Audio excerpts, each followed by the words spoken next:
आप सबों को मेरा प्रणाम। हम लोग बिजनेस साइकिल पे एक लेक्चर इससे पहले हमारा हो चुका है।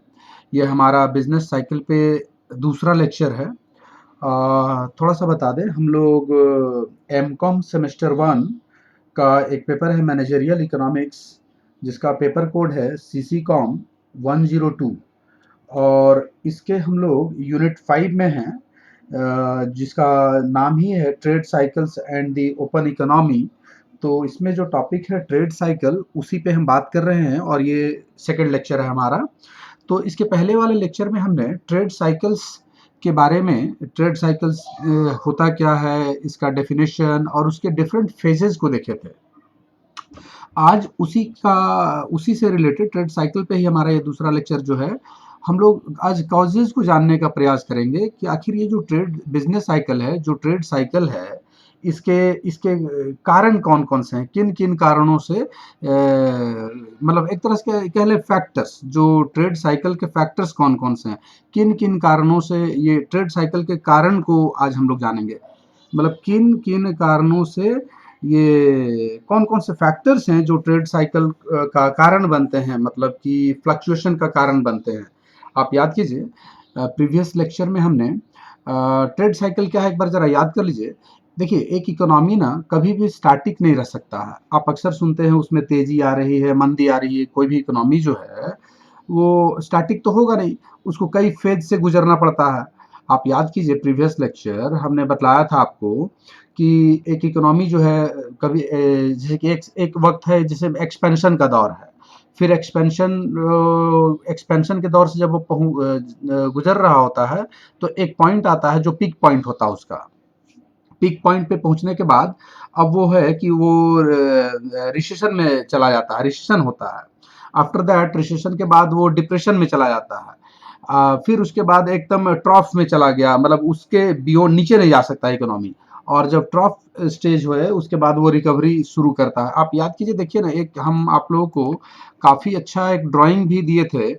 ये ड्राइंग देखिए, एक्सपेंशन है, पीक है, रिसेशन है, डिप्रेशन है, ट्रॉफ एंड देन रिकवरी शुरू होता है।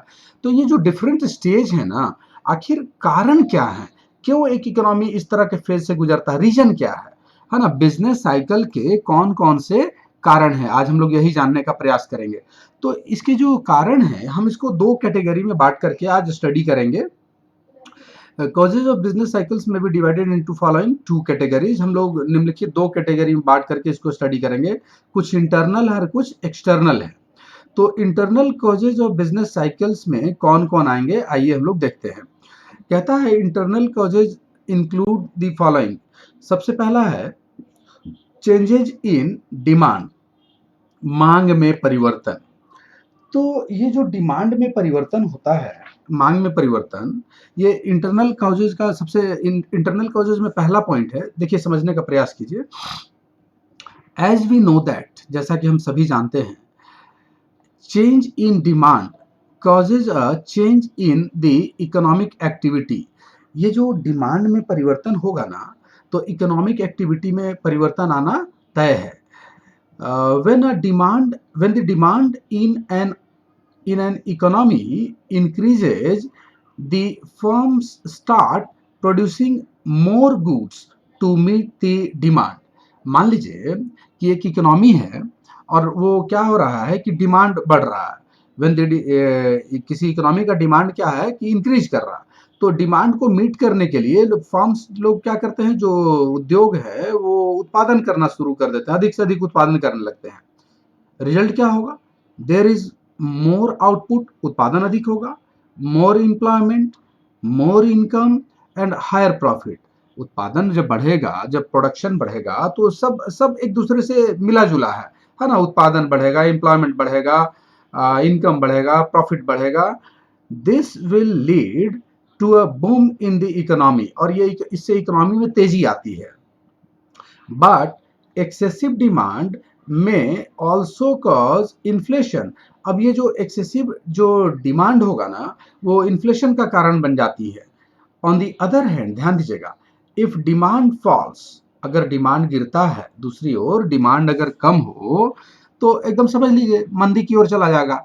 And if it continues for a longer period, अगर लंबे समय तक ऐसा हो, डिमांड गिरने लगे of longer period of time, may even lead to depression in the economy। मतलब अगर लंबे समय तक आपका क्या हो कि डिमांड अगर गिर रहा है तो यह इकोनॉमी जो है ना, इकोनॉमी में मतलब कि मतलब मंदी का कारण बन जाती है ना। ये डिप्रेशन जो है मंदी का कारण बन जाएगा। अगर डाउनफॉल हो रहा है लंबे समय तक तो स्वाभाविक है कि अर्थव्यवस्था में मंदी आएगी। सीधे सीधे डिमांड में क्या है ना कि अगर डिमांड बढ़ेगा तो समझ लीजिए कि बढ़िया बढ़िया चीज है इकोनॉमी के लिए। डिमांड अगर कम कम हो रहा है, लंबे समय तक गिर रहा, तो भाई वो मंदी में तो जाना तय है उसका, है ना। आइए सेकंड पॉइंट देखें, इंटरनल में सेकंड पॉइंट, फ्लक्चुएशंस इन इन्वेस्टमेंट्स। इन्वेस्टमेंट में फ्लक्चुएशन, विनियोग में अगर बहुत उतार चढ़ाव हो रहा है, देखिए ना, just as fluctuations in demand, जिस तरह से डिमांड में फ्लक्चुएशन हो रहा था, अभी अफेक्ट कर रहा था, fluctuations in investment is one of the main causes of business cycle. ये बिजनेस साइकिल का एक महत्वपूर्ण कारण है, फ्लक्चुएशन इन इन्वेस्टमेंट, है ना। The investments will fluctuate on the basis of a lot of factors। बहुत सारे फैक्टर्स हैं जो इन्वेस्टमेंट को फ्लक्चुएट करेगा, such as the interest rate in the economy, entrepreneurial interest, profit expectation. ये बात को समझिए, ये सब जो है ना इंटरेस्ट, इकोनॉमी में जो इंटरेस्ट का रेट चल रहा है, जो ब्याज की दर है, जो उद्यमी है जो इंटरप्रेन्योरियल इंटरेस्ट की बात कर रहा है, प्रॉफिट जो एक्सपेक्टेशन है, ये सब ना अफेक्ट करता है, ये सब प्रभावित करते हैं किसको, इन्वेस्टमेंट को। As increase in investment and an increase in investment will lead to an increase in economic activity। कह रहा ना कि अगर इन्वेस्टमेंट में वृद्धि होती है या इंक्रीज हो रहा है, एन इंक्रीज इन इन्वेस्टमेंट, अगर इन्वेस्टमेंट बढ़ेगा, will lead to an increase in economic activity, स्वाभाविक है इकोनॉमिक एक्टिविटी बढ़ेगा, एंड कॉज एक्सपेंशन, एक्सपेंशन होगा, वृद्धि होगा, विकास होगा, विस्तार होगा, डेवलपमेंट होगा, सीधे सीधे, है ना। अगर इन्वेस्टमेंट बढ़ेगा तो ये इकोनॉमी में एक्सपेंशन लाएगी।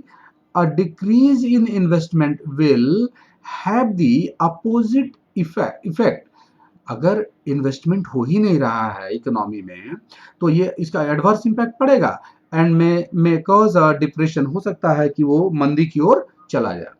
मतलब कि इन्वेस्टमेंट में यही कहना है आपको कि जिस तरह से डिमांड अफेक्ट कर रहा था इकोनॉमिक एक्टिविटी को, सिमिलर वे में इन्वेस्टमेंट भी अफेक्ट करेगा। इन्वेस्टमेंट बढ़ेगा, एक्सपेंशन होगा, इन्वेस्टमेंट घटेगा तो वो डिप्रेशन का कारण बनेगी। नेक्स्ट, मैक्रो इकोनॉमिक पॉलिसीज समझने का प्रयास कीजिएगा। The monetary policy and the economic policy of a nation will also result in changes in the phases of a business cycle। जो किसी भी नेशन का, किसी भी राष्ट्र का, किसी भी देश का, किसी भी कंट्री का जो मॉनेटरी पॉलिसी है और जो इकोनॉमिक पॉलिसी है ना, वो कारण बनती है, जो बिजनेस साइकिल है ना उसके जो फेजेज हैं उसमें चेंजेस का कारण बनती हैं। ये बहुत इंपॉर्टेंट चीज है मॉनेटरी पॉलिसी किसी भी इकोनॉमी का, देश का।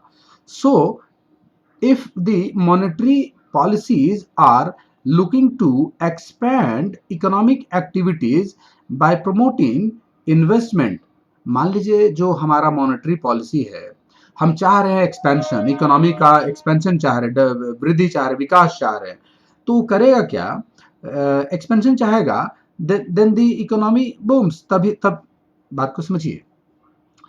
कहता है कि if the monetary policy are looking to expand, है ना, वो चाह रहा कि भाई विस्तार हो इकोनॉमिक एक्टिविटी में, है ना, बाय प्रमोटिंग इन्वेस्टमेंट को, देन द इकोनॉमी बूम्स, तभी इकोनॉमी बढ़ेगा। On the other hand, if there is an increase in taxes, मान लीजिए टैक्स बढ़ा दे, इंटरेस्ट रेट बढ़ा दे, है ना, we will see a slow down और रिसेशन इन द इकोनॉमी। देखिए देश का मॉनेटरी पॉलिसी समझने का प्रयास कीजिए। देश का जो मॉनेटरी पॉलिसी है ना और इकोनॉमिक पॉलिसी जो है ना, ये इकोनॉमी में तेजी और मंदी का कारण बनती है। ये जो मॉनेटरी पॉलिसी है, जो कई तरह का जो आप रेट सुनते हैं, अक्सर सुनते हैं आप लोग, repo rate, reverse repo rate, CRR, SLR, कई तरह का रेट सुनते हैं। तो ये इसको इसको बढ़ा के या घटा के जो ये गवर्नमेंट है ना, ये कई तरह का मतलब कि वो उसके गवर्नमेंट के हैंड में है ना, उसको मॉनेटरी पॉलिसी को कंट्रोल करके वो एक्सपेंशन और स्लो डाउन जो भी है वो कंट्रोल मैनेज कर सकती है। अगर एक्सपेंशन चाह रहा है अगर एक्सपेंशन चाह रहा है तो भाई ये सब इंटरेस्ट रेट टैक्सेस कम करे, और दूसरी ओर अगर यही टैक्स और इंटरेस्ट रेट अगर सब बढ़ा देगा तो हमको तो स्लो डाउन मंदी दिखेगी, है ना, इकोनॉमी में रिसेशन दिखेगी। Next, supply of money. Supply of money, there is another belief, है ना, that business cycle are purely monetary phenomena. कहता है ना कि ये जो बिजनेस साइकिल है ना, एक एक एकदम प्योर, जो कह रहा है ना कि मॉनेटरी फेनोमेनन है ना, फेनोमेना है। Show changes in the money supply, ध्यान दीजिएगा, मनी का सप्लाई में change will affect trade cycles, ये तो करेगा ही। इकोनॉमी में जो मनी का सर्कुलेशन आप लोग पढ़ते हैं, सप्लाई ऑफ मनी, वो ट्रेड साइकिल को अफेक्ट करेगा, पक्का करेगा। An increase of money in the market will cause growth. आप को जो भी हम कह रहे थे, जो repo rate, reverse repo rate, इसको घटा करके या बढ़ा करके इकोनॉमी में मनी के सर्कुलेशन को, सप्लाई को गवर्नमेंट कंट्रोल करती है। अगर सर्कुलेशन मनी इकोनॉमी में मनी का है तो समझिए ग्रोथ का स्टेज है, ग्रोथ है, तेजी आएगी एंड एक्सपेंशन होगा। But too much money supply, अगर बहुत अधिक सप्लाई भी हो जाए, में ऑल्सो कॉज इन्फ्लेशन, वो इन्फ्लेशन का कारण बन जाएगी, विच इज एडवर्स, जो कि एक एडवर्स इंपैक्ट डालेगा इकोनॉमी में। And the decrease in the supply of money will initiate a recession in the economy. मतलब प्रॉब्लम दोनों तरफ से है, बहुत अधिक सप्लाई होगा, इन्फ्लेशन का कारण बढ़ेगा, अगर सप्लाई घटा दे तो रिसेशन का कारण बन जाता है। तो बहुत कंट्रोल वे में गवर्नमेंट ये डिसीजन लेती है कि कितना सप्लाई रखा जाए इकोनॉमी में। और सप्लाई जो मनी का है ना, मनी का जो सप्लाई है, ये आपका इकोनॉमिक जो अभी जो पढ़ रहे हैं ट्रेड साइकिल, इसका कारण बनती है ना, supply of money trade cycle को अफेक्ट करती है। नेक्स्ट, अब आते हैं हम लोग, ये चार थे, चार पॉइंट था हमारा इंटरनल में, ध्यान दीजिएगा। ये जो बिजनेस साइकिल देख रहे हैं आप, बिजनेस साइकिल के कारण, तो इंटरनल में हमने डिमांड को रखा, इन्वेस्टमेंट को रखा, मॉनेटरी पॉलिसी को रखा, है ना, macro economic policies and supply of money को रखा है। नेक्स्ट है हमारा एक्सटर्नल कॉजेज, है ना, ये कुछ एक्सटर्नल कॉजेज हैं जो ट्रेड साइकिल को प्रभावित करती हैं या ट्रेड साइकिल का कारण बनती है। Number one is Wars. ये आप समझ गए होंगे, युद्ध की स्थिति जो है, युद्ध जो है, देखिए, during during times of war, अगर लड़ाई होती है युद्ध के समय, the economic resources are put to use to make special goods like weapons, arms and and other such war goods। मतलब जब लड़ाई हो रहा ना, तो जो रिसोर्सेस है, जो इकोनॉमिक रिसोर्सेस है, कोई भी कंट्री ना सब अपना वेपन्स, आर्म्स एंड ये जो वार गुड्स हैं, उस तरह सब उधर प्रोडक्शन में लोग लगा देता है, जो इकोनॉमिक रिसोर्सेस है, जो भी रिसोर्सेस है। The focus shift from consumer products and capital goods। ये जो कंज्यूमर प्रोडक्ट्स है और जो कैपिटल गुड्स है, ये शिफ्ट कर जाता है, मतलब इधर इधर लोग प्रोडक्शन करने लगते हैं, weapon, arms and other such war goods, है ना। मतलब कंज्यूमर गुड्स और कैपिटल गुड्स के को में इन्वेस्टमेंट ना करके लोग इधर ज्यादा ध्यान देते हैं, किधर, वेपन्स में, आर्म्स में, है ना, ये सब ज्यादा प्रोडक्शन होने लगता है। This will lead to a fall in income. परिणाम, रिजल्ट क्या होगा, इनकम कम होगा, एम्प्लॉयमेंट कम होगा, है ना, एंड इकोनॉमिक एक्टिविटी, ये सब में गिरावट आएगी। So the economy will face a decline during war times. ये तो आप जान ही रहे ना, अगर लड़ाई होगा किसी भी कंट्री का किसी दूसरे कंट्री के साथ में, तो उस समय इकोनॉमी ना डिक्लाइन की ओर रहता है ना, ध्यान कहीं और रहता है ना। And later post war the focus will be on rebuilding। अगर फिर से जब लड़ाई जब खत्म हो जाती है तो देख रहे हैं सब तरफ पूरा मतलब क्या कहें, सारा इंफ्रास्ट्रक्चर ही नष्ट हो जाता है। तो अब फोकस क्या करते हैं, रीबिल्डिंग पे। Infrastructure needs to be reconstructed, जैसे हाउस है, रोड है, ब्रिज है, डैम है, ईटीसी लोग बनाएगा। पोस्ट वार के बाद सारा तो तहस नहस हो जाता है, तो अब इन सब को बनाने में लोग दिमाग लगाता है। तो जब इधर कंस्ट्रक्शन शुरू होगा, एम्प्लॉयमेंट शुरू होगा, है ना, इनकम होगा, फिर से इकोनॉमी में मतलब क्या होगा, सुधार आएगी। This will help the economy pick up again. मतलब वार के समय इकोनॉमी में डाउनफॉल रहता है, और पोस्ट वार जब वो अपना रिकंस्ट्रक्शन करने लगता है, इंफ्रास्ट्रक्चर डेवलप करने लगता है, तो उस वक्त फिर वो मतलब इकोनॉमी क्या होता है, पिकअप पकड़ता है। तो वार भी बिजनेस साइकिल का रीजन है। Second one is technology. Some exciting and new technology is always a boost to the economy. कुछ जो एक्साइटिंग एंड न्यू टेक्नोलॉजी है वो इकोनॉमी में मतलब तेजी का कारण बनती है ना। New technology will mean new investment. अगर हम नया टेक्नोलॉजी की बात करते हैं तो मतलब कि न्यू इन्वेस्टमेंट चाहिए। इंक्रीज एम्प्लॉयमेंट, अगर न्यू इन्वेस्टमेंट होगा तो नया एम्प्लॉयमेंट होगा, एम्प्लॉयमेंट बढ़ेगा। And subsequently higher incomes and profit. बात को समझिए, न्यू टेक्नोलॉजी की बात करते हैं तो भाई टेक्नोलॉजी की बात करते तो इन्वेस्टमेंट होगा ना, एम्प्लॉयमेंट बढ़ेगा ना, और परिणाम क्या होगा, तो हायर इनकम एंड प्रॉफिट बढ़ेगा। और ये जब इस तरह का कोई इकोनॉमी में चल रहा है तो स्वाभाविक है वो बूम पर रहेगा, तेजी पर रहेगा, है ना, ग्रोथ होगा, एक्सपेंशन होगा।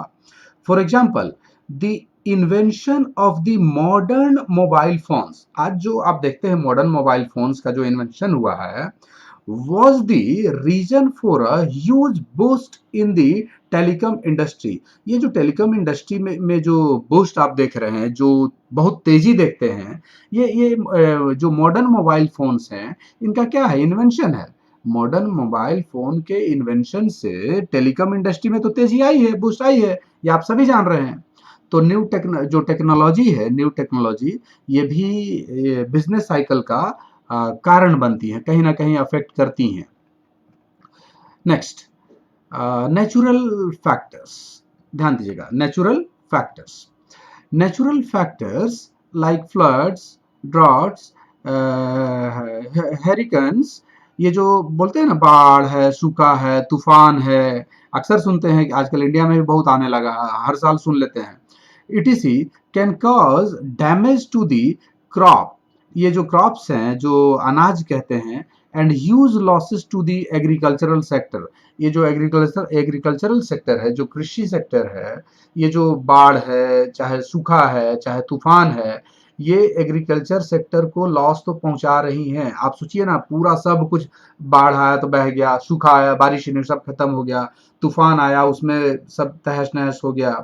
तो ये होगा क्या, शॉर्टेज ऑफ फूड, इसका परिणाम यही ना होगा, शॉर्टेज ऑफ फूड। तो shortage of food will cause a surge in price. ये प्राइस में तेजी आएगा जब अनाज कम रहेगा, जो फूड ग्रेन्स है उनमें कमी रहेगी, अनाज का शॉर्टेज रहेगा तो स्वाभाविक प्राइस भागेगा। एंड हाई हाई इन्फ्लेशन, मतलब ये हाई इन्फ्लेशन का रीजन बनती है ना, शॉर्टेज है, प्राइस ज्यादा है तो इन्फ्लेशन का रीजन बना।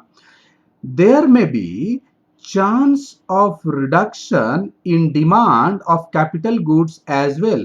और जो नेचुरल फैक्टर्स है ना, ये जो हो सकता है, जो नेचुरल फैक्टर हैं, ये जो कैपिटल गुड्स जो है ना, कैपिटल गुड्स की मांग में भी ना कमी की संभावना हो सकती है। मतलब कि ऐसे समय में नेचुरल जो फैक्टर्स है, जो डिजास्टर का जो समय होता है, जो बाढ़, भूकंप, तूफान जो भी कहें, इस समय कैपिटल गुड्स का डिमांड भी क्या हो जाता है, कम हो जाता है।